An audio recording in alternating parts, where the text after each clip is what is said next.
Hello everyone, this is Riku Keyblade Master, and last time I tackled a reincarnation theory between Master Ava and Kairi. Another thing that a small detail that I left out, could have also been that the way that Strelitzia and Kairi's grandma looks. Now, we all know that Strelitzia was killed in Union Cross. However, what if she was reincarnated into Kairi's grandma? That would explain why she would know so much about the Keyblade War and how things went down. But this time we're also going to be tackling Riku.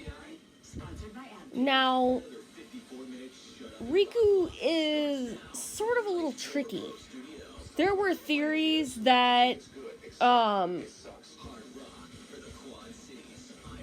Master Ira could have been Riku could have been the person that Ira became. But I'm not entirely quite sure. They both are good leaders though, so that I guess would make sense. But on one hand, I really and in the past, Riku has made some really dumb decisions, like, siding with the enemy, or,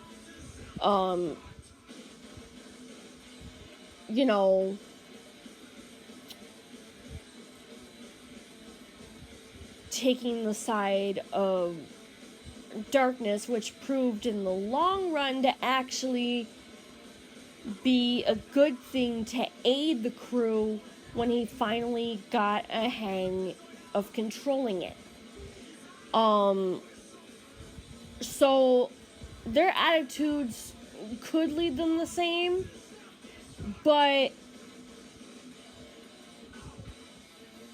I was also thinking though that what if Riku's actions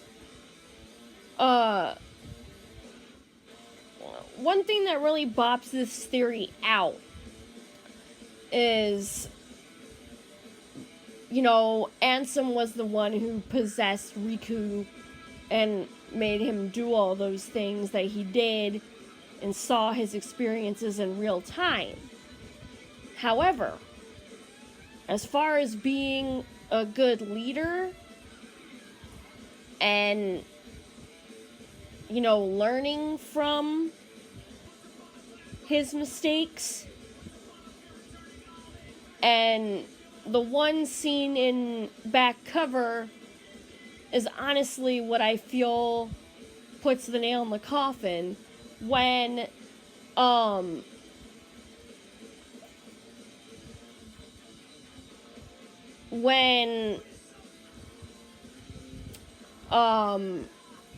Ursus is totally weakened and Ira comes up and Ursus basically is like, if you're here to finish me off, make it quick. And Ursus says, that's not why I'm here. Sparing somebody is definitely another characteristic that Riku had, because let's think about it.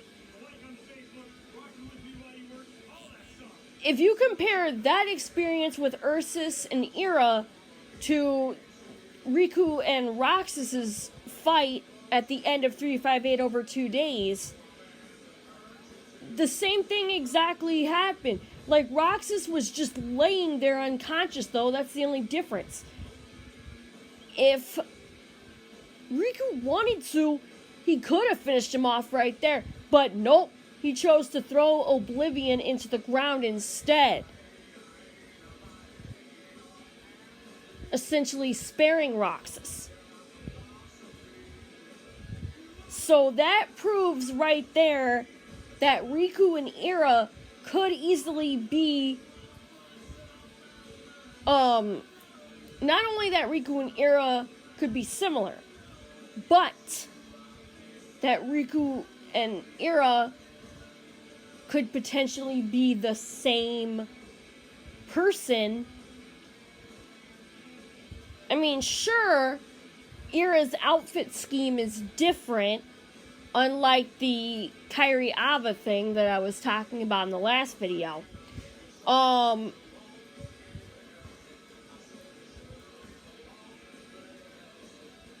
Also, I'm thinking that Kairi's grandma, what if Strelitzia actually had a twin sister? Like, identical twins. So,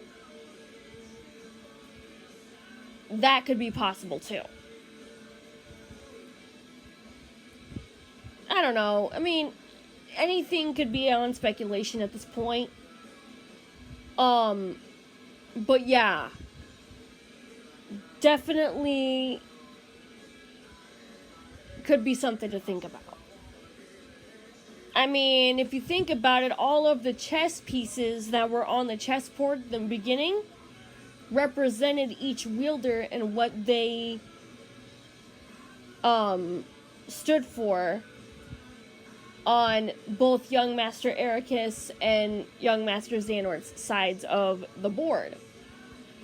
However, one thing still puzzles me about this. What's the next saga gonna bring? Because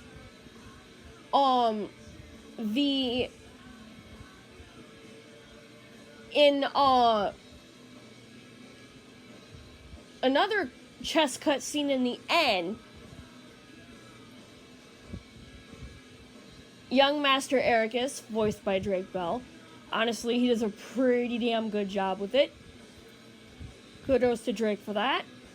Anyways, so he says, I heard about this new game. 7 black pieces and then Young Master Ericus goes, just watch.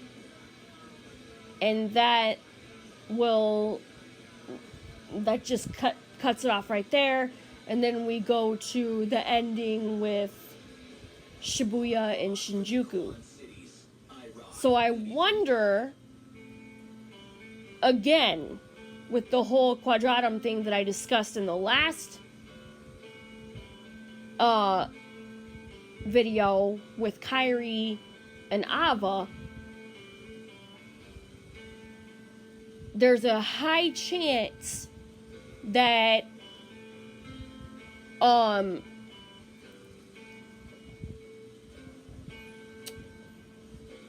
that quadratum could also be a major play there too.